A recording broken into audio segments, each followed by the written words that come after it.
Facem trading până la 1.000.000 și săptămâna asta a fost săptămâna roșie la Lidl. Challenge-ul merge cam cum ne așteptam. Săptămâna asta a fost o săptămână roșie, roșie, roșie. Tot s-a dus în jos. AMD-urile 26-21%, Intel-ul cel mai tare, a scăzut delta la Intel, au ajuns la 0,20 și ceva. Deci ăsta e cel mai probabil să-l marcăm ca pierdere, minus 43%. Micronul nostru minus 35%, aici în continuare nu-mi explic de ce, dar mai avem timp. Și la total suntem minus 41%, minus 254 de euro și 96 de cenți. Toate opțiunile noastre sunt pe minus, cel mai tare Intel-ul 68%, după aia Micronul, dar acolo am băgat foarte puțin bani, am băgat parcă 60 de euro, minus 50%, și AMD-urile minus 25, minus 24%. AMD-urile sunt, după părerea mea, și cele mai ok, dar asta e situația actuală. Săptămâna asta s-a publicat inflația în America, cifrele au fost pozitive, că acum se sfădesc chiar Iranul cu Trump și cu America și cu strâmtoarea Hormuz, o închid, o deschid, o închid pentru toată lumea, o deschid pentru Iran, o închid pentru Iran, o deschid pentru toată lumea. Na, asta e situația în care trăim, dar cifrele de inflație au fost pozitive săptămâna trecută. Asta pentru America. După aia s-au publicat earnings-urile de la ASML și TSMC. Amândouă au fost pozitive, au bătut așteptările și au venit cu vești bune pentru viitor. Asta e bine, că înseamnă că pe zona asta de AI încă există putere de creștere, cifrele sunt pozitive, companiile astea fac bani, totul e ok. Problema e cu geopolitica momentan. Dar bineînțeles, piața reacționează cum vrea ea. Cred că iarăși a fost o încasare de profit.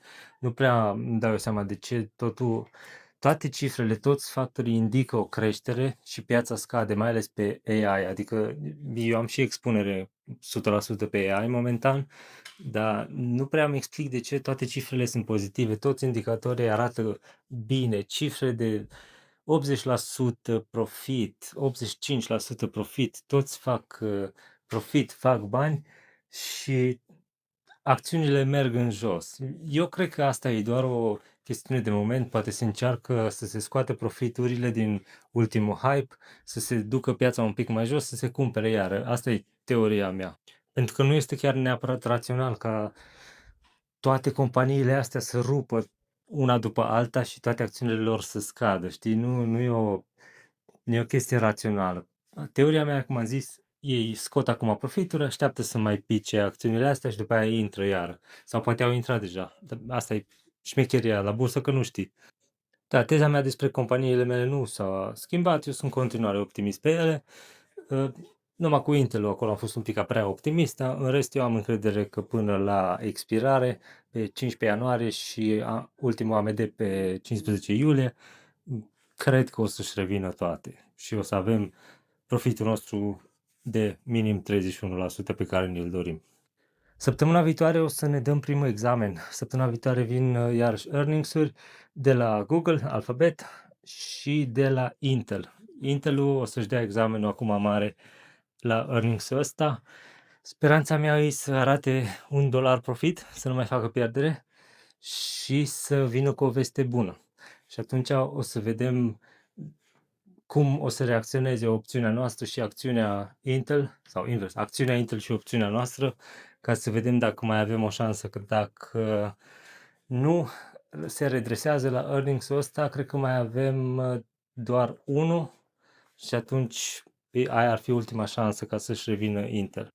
Și după aia mai publică Tesla earnings-ul. Tesla nu e neapărat foarte relevant pentru opțiunile mele, dar Tesla fiind așa de mare și Elon Musk având o influență atât de mare, cred că o să aibă o reacție pe toată piața, cum funcționează, cum au câștigat Tesla acum, o să fie o reacție în toată piața, cum efectul ăla de fluture. Și un al doilea lucru foarte important pentru portofoliul meu, care o să se întâmple săptămâna viitoare, AMD ține o conferință de 2 zile în San Francisco. Deci am citit pe Investopedia, se așteaptă ca ei să-și prezinte produse noi sau ceva de genul și să să publice sau să arate, nu știu, parteneriate noi sau contracte noi. Și aici s-ar putea să existe ceva. Dacă conferința asta o să fie de succes și vin cu niște vești bune, atunci s-ar putea să putem marca direct profitul pe opțiunile de AMD.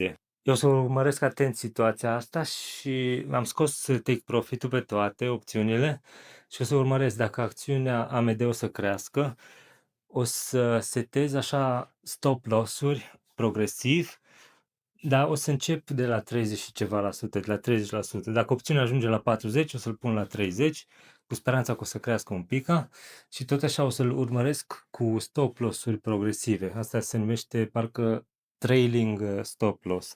Eu nu pot să fac asta automat și o să trebuiască să fiu atent și să fac manual. Conferința asta e pe 2 zile, din câte am înțeles, miercuri și joi, dar nu sunt sigur, poate joi și vineri, și atunci o să fiu foarte atent. Eu mă aștept ca acțiunea să crească, implicit și opțiunile mele. Nu știu, cam asta e situația. Am o tactică în lucru, o să o numesc cumva tactica motorului în 4 timp, pe care o să o prezint probabil săptămâna viitoare sau peste 2 săptămâni. Trebuie să o mai cizelez un pic, pe care o să o aplic așa la tradingul nostru cu opțiuni. Și cred că de săptămâna viitoare o să încerc să pun câte un short așa în fiecare zi. Încă nu știu cum o să fac și despre ce, dar dacă o să găsesc ceva interesant de vorbit, o să pun câte un short în fiecare zi ca să ne descopere mai multă lume și să fie cu noi. Un pic mai scurt clipul azi, pentru că am muncit weekendul ăsta, nu prea am avut timp și trebuie să mai și editez, dar vă mulțumesc pentru atenție și nu uitați să dați un like și un subscribe dacă ați ajuns până la capăt. Mă bucur pentru fiecare. Mulțumesc!